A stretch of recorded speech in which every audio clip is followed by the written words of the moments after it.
Queridos hermanos, iniciamos la lección divina de este día miércoles 1 de febrero, miércoles de la cuarta semana del tiempo ordinario. Por la señal de la Santa Cruz de nuestros enemigos, líbranos, Señor Dios nuestro, en el nombre del Padre, y del Hijo, y del Espíritu Santo. Amén. Señor mío y Dios mío, creo firmemente que estás aquí, que me ves, que me oyes. Te adoro con profunda reverencia. Te pido perdón de mis pecados y gracia para hacer con fruto este tiempo de lección divina. Madre mía Inmaculada, San José, mi Padre y Señor, Ángel de mi guarda, interceded por mí. En este día miércoles continuamos la lectura de la carta a los Hebreos y leemos el capítulo 12, versículos 4 al 7 y 11 al 15. Hermanos, todavía no han llegado ustedes a derramar su sangre en la lucha contra el pecado y se han olvidado de la exhortación que Dios les dirigió como a hijos, diciendo: Hijo mío, no desprecies la corrección del Señor, ni te desanimes cuando te reprenda, porque el Señor corrige a los que ama y da azotes a sus hijos predilectos. Soporten, pues, la corrección, porque Dios los trata como a hijos. ¿Y qué padre hay que no corrija a sus hijos? Es cierto que de momento ninguna corrección nos causa alegría, sino más bien tristeza, pero después produce en los que la recibieron frutos de paz y santidad. Por eso, robustezcan sus manos cansadas y sus rodillas vacilantes. Caminen por un camino plano, para que el cojo ya no se tropiece, sino más bien se alivie. Esfuércense por estar en paz con todos y por aquella santificación, sin la cual no es posible ver a Dios. Velen para que nadie se vea privado de la gracia de Dios, para que nadie sea como una planta amarga que hace daño y envenena a los demás. Palabra de Dios. Ya el día de ayer leíamos cómo la carta a los Hebreos nos decía que no ha terminado nuestra lucha, todavía no hemos derramado nuestra sangre por nuestros pecados. Retomamos esta frase tan importante. Todavía no han llegado ustedes a derramar su sangre en la lucha contra el pecado y ya se han olvidado de la exhortación que Dios les dirigió como a hijos. Es decir, ¿qué nos está diciendo la carta a los Hebreos? Hay que entender que en esta vida hay lucha y lucha hasta el último momento. Y esa lucha, con todas las dificultades, sufrimientos que tenemos que atravesar en esta vida, son parte de ese deseo de Dios de corregirnos, lo cual no significa que el Señor nos envíe las cosas para hacernos mal. El Señor permite los males con el deseo efectivamente de que cada uno de nosotros tome la decisión libre de aprovechar cada cosa para el bien, aprovechar cada situación de esta vida que nos toca atravesar para efectivamente dirigirnos hacia Él. Es sumamente importante tener mucha claridad en este tema. ¿Por qué? Porque muchas veces nos llenamos con estas expresiones. Bueno, si tienes esta enfermedad, Dios te la envió. Por algo te envió esta enfermedad del Señor.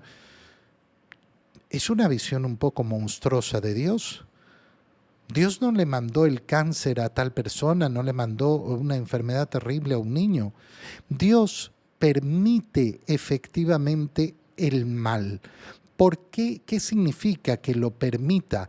Que ha decidido no intervenir en la vida de los seres humanos respecto a esa condición que tenemos en este mundo de estar sujetos al mal, recordando que el mal existe en el mundo no por voluntad de Dios, sino como consecuencia del pecado. Muchas veces interviene el Señor y son más veces las que interviene que las que no interviene. Muchas veces interviene el Señor en nuestra protección, pero no nos ha quitado los males de este mundo, porque ese no ha sido el camino de nuestra redención. Y entonces nosotros estamos llamados a contemplar esos males y decidir cómo los vamos a enfrentar. Los vamos a enfrentar simplemente con el dolor y la nostalgia, y la rabia, la ira, la rebeldía contra Dios, o los vamos a enfrentar con un corazón que ve en esos males una oportunidad para alcanzar el bien. Y entonces dentro de esa lógica se entienden las siguientes palabras: hijo mío, no desprecies la corrección del Señor, ni te desanimes cuando te reprenda. Oye, muchas veces en la educación vemos exactamente lo mismo. Como un padre no evita que su hijo se haga un daño. ¿Por qué? Porque quiere que aprenda. Uno podría decir, ay, pero qué padre más malo, debió evitarle. Bueno, es el modo de que aprenda.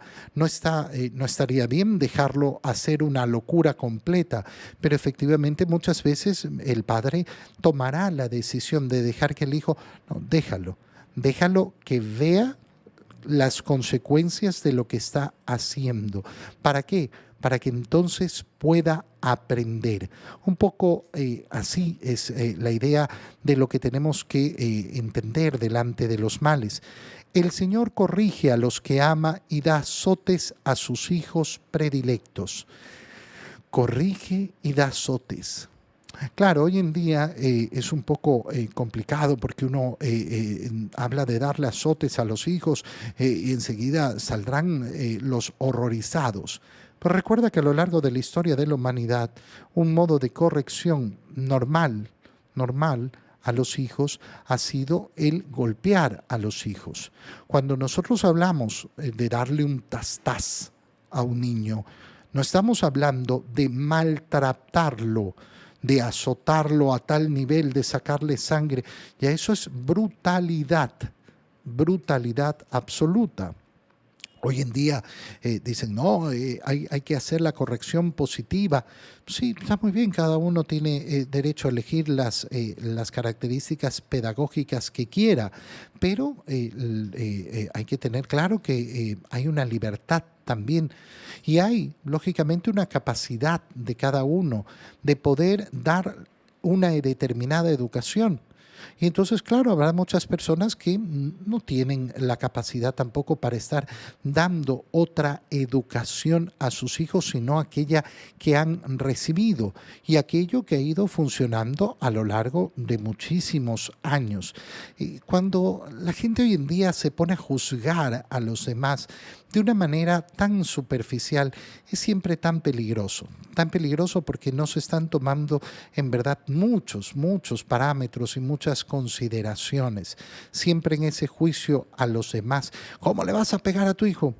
Mira, a mí me pegaron unas buenas chancladas y unos buenos correazos y parece que funcionaron. Entonces no tenemos por qué decir, ah, no, qué horror, qué escándalo. No lo quieres hacer, nadie te obliga. Cada uno va tomando sus decisiones, pero llegar a la conclusión de que no, que el otro es malo y perverso porque no hace las cosas como yo he decidido hacerla. Bueno, eso es una visión muy pequeña y muy limitada. Y lo que nos está mostrando la carta a los Hebreos es, bueno, el Señor da esas correcciones, da esos azotes. ¿A quiénes? A quienes ama, a sus hijos predilectos. Y por eso nos invita, soporten la corrección que Dios les da, porque los está tratando como a hijos. ¿Y qué padre hay que no corrija a sus hijos? La corrección no es un acto de odio, la corrección es un acto de amor, porque te quiero que aprendas, quiero que hagas bien las cosas. Obviamente, ninguna corrección nos causa alegría. A nadie le causa alegría la corrección. Uy, yo salto de contento cuando me corrigen. No, eso no es verdad. A todos nos cuesta ser corregidos. Nos da tristeza, dice la carta a los Hebreos. Pero si yo sé aceptar la corrección, produce frutos de paz y santidad. Y eso es lo que tenemos que robustecer. robustezcan sus manos cansadas y sus rodillas vacilantes, caminen por un camino plano. Es decir, caminen por un camino que sea sencillo. ¿Y cuál es el camino sencillo? El que nos muestra el Señor, el que nos entrega el Señor. ¿Para qué? Para no andar tropezando, porque sabemos efectivamente cuáles son nuestras limitaciones. Si yo reconozco cuáles son mis debilidades y he sabido recibir las correcciones, entonces no tomaré la decisión de ir por este camino que es rocoso y empinado, sino que aceptaré mis limitaciones e iré por este camino que es plano. No se metan donde les va a costar. No, es que a mí me cuesta mucho no criticar a los demás. Bueno, entonces no te metas en los ambientes donde sabes que están los criticones, porque entonces te superará. Por poner simplemente un ejemplo que lo podemos aplicar a todos los pecados. Esfuércense por estar en paz con todos y por aquella santificación sin la cual no es posible ver a Dios. Fíjate bien en estas palabras.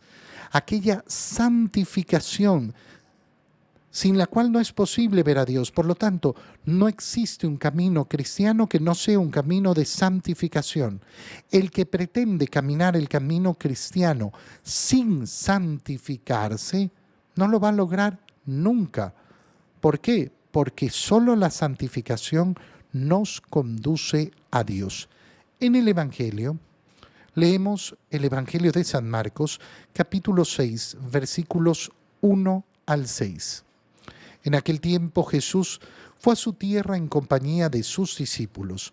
Cuando llegó el sábado se puso a enseñar en la sinagoga y la multitud que lo escuchaba se preguntaba con asombro: ¿dónde aprendió este hombre tantas cosas?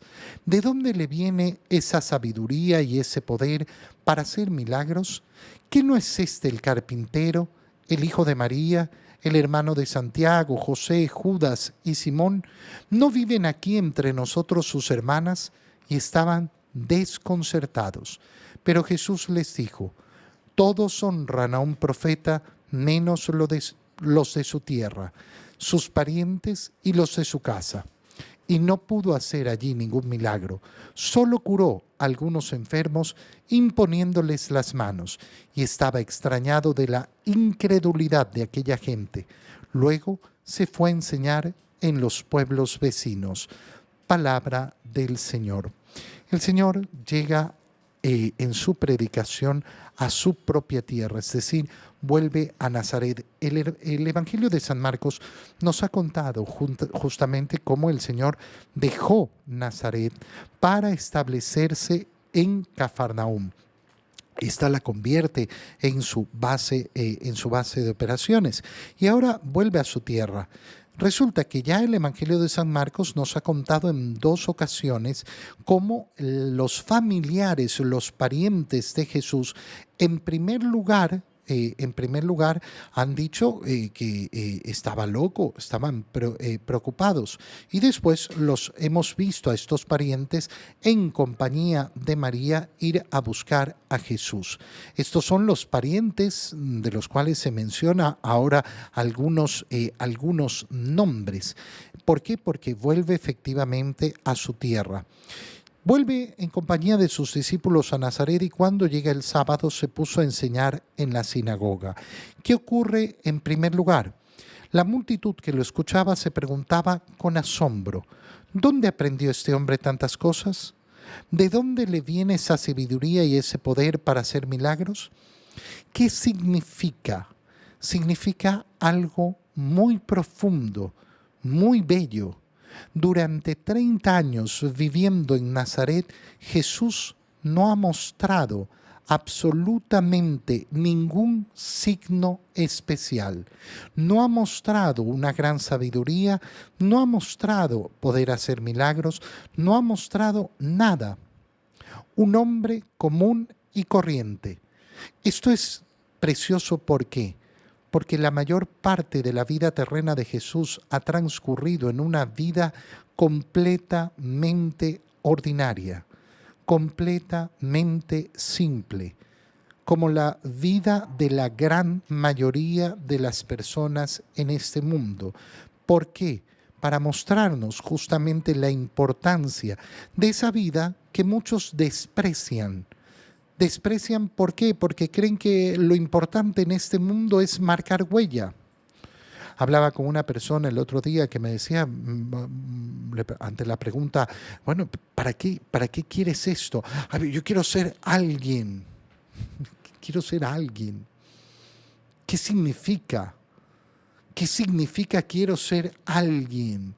Son estas ideas que el mundo nos mete en la cabeza como si fueran las importantes. Yo quiero ser alguien, es decir, quiero ser reconocido, quiero ser famoso, quiero tener un estatus, quiero tener una posición, quiero transformar el mundo.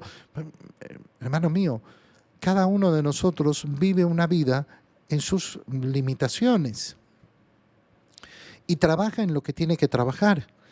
Y haciendo lo que tenemos que hacer cada día, cara a Dios, es como transformamos e instauramos el reino de Dios en el mundo. Quien desprecia la vida ordinaria, desprecia la vida que nos ha dado Dios. No significa que no tengamos deseos de grandeza, pero ¿de qué sirven los deseos de grandeza mundana si no tenemos el deseo de santificación del cual hemos hablado en la primera lectura?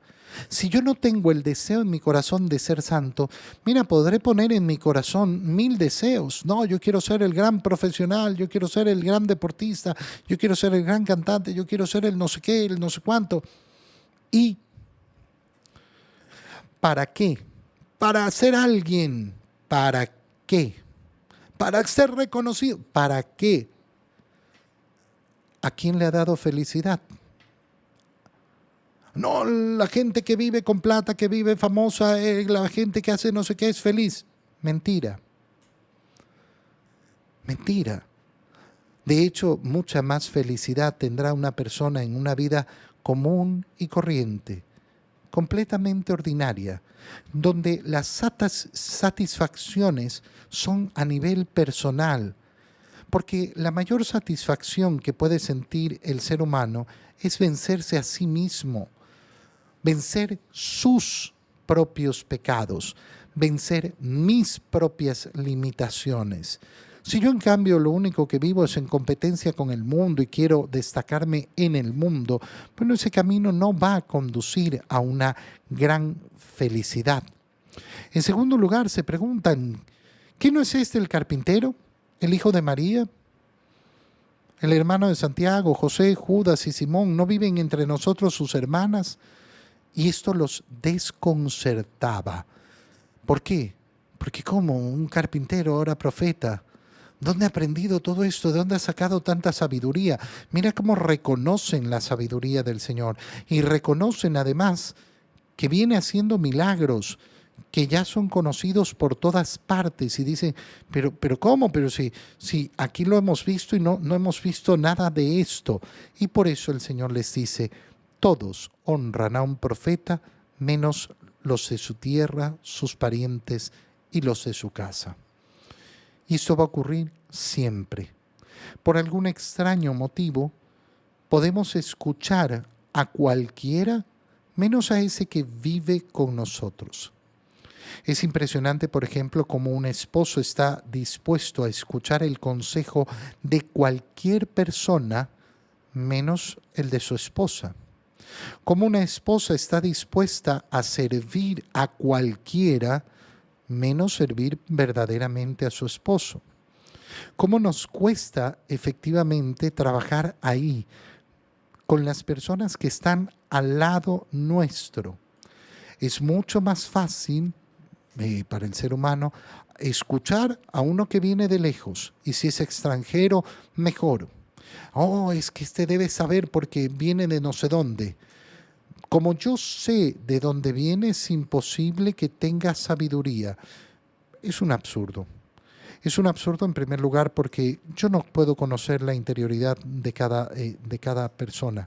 Mira, es tan importante aprender de verdad, que en cada ser humano con el que nosotros interactuamos hay una riqueza que yo puedo obtener. En cada ser humano con el que yo interactúo hay algo que puedo aprender. Hay una riqueza que puedo ganar. Te doy gracias, Dios mío, por los buenos propósitos, afectos e inspiraciones que me has comunicado en este tiempo de lección divina. Te pido ayuda para ponerlos por obra. Madre mía Inmaculada, San José, mi Padre y Señor, Ángel de mi guarda, interceded por mí. María, Madre de la Iglesia, ruega por nosotros. Queridos hermanos, que tengan todos un muy feliz día.